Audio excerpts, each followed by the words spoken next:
As a child, very young child, I lived for some years in Poland. My father was a journalist based in Warsaw. This is almost 50 years ago. Very, very different place now. We came here, Krakow, for a holiday. Beautiful city. And it was here, and it comes back to me now as I stand in this delightful square. It was here that I fell in love with architecture.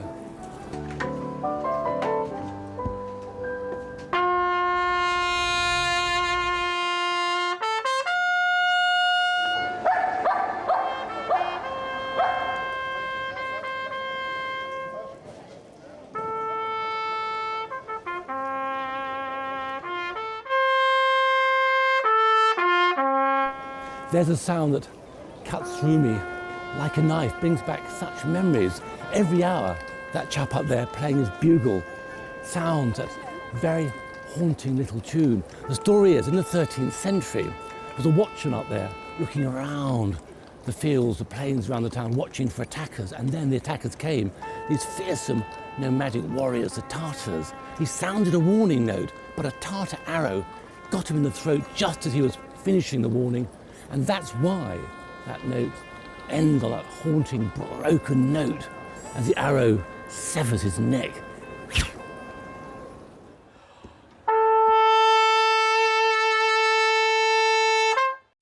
This is the Wieliczka Salt Mines, a few miles from the centre of Krakow. This is a very exciting moment for me. When I came here as a child, this place absolutely gripped my imagination and indeed has haunted my imagination ever since.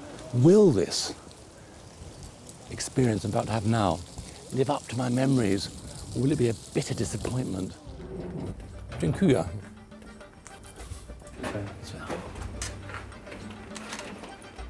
The Wieliczka Salt Mine began operation in the 13th century. At one point, it created 30% of Poland's income. The mine is 327 metres deep, and the chambers and passages stretch for over 300 kilometres. It's not the size of the mine that is so haunting, but the extraordinary art that the miners have created inside it.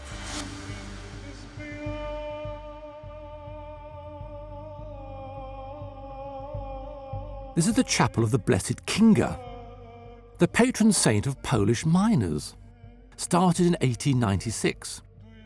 Everything here is carved out of salt by miners, including the walls, floor, statues, and chandeliers. Memories coming back. This is incredible.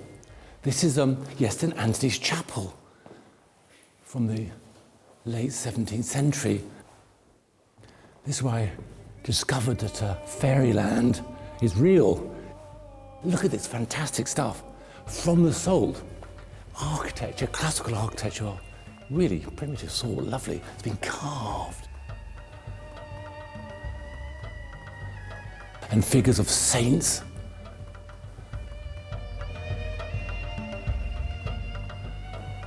And look at this. The chandelier is salt. Salt crystals. Isn't that absolutely brilliant?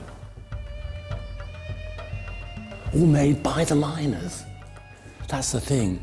This is working man's art, not the art of artists, but ordinary people. Celebrating their God in their place of work is fantastic. Yes, this is it. I can see by your attire that you are a guide. Yes, I am. We are from the BBC making a little programme about the salt mines, and I have memories of this place many years ago. And I remember it's slightly less presented as a museum. Are there still parts of the mine which are more authentic, which are more as it would have been when it was a living, working mine? Of course, if you would like to, I can take you to another part of the mine which is much more beautiful. It's out of the tour and you will be really satisfied. Oh well, lovely, satisfaction, excellent, thank you very much. Lead on, sorry.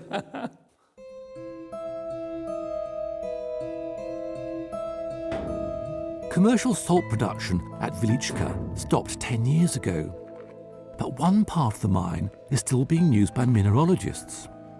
We walk for an hour. I'm hoping to see more carving.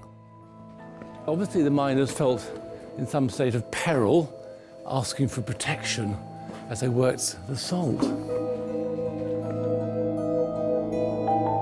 This is the power of nature. The power of nature. Yeah, the mine. Such a Wow. huge. Perhaps they were cracked. They are cracked like matches here. I think I'll move on. Really?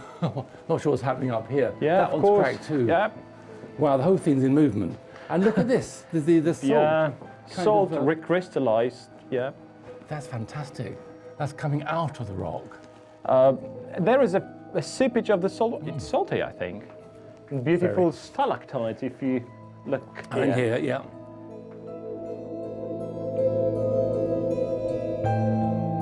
This crystal is salt, white gold. In the past, salt was as valuable as gold or silver because it was in huge demand, but limited supply.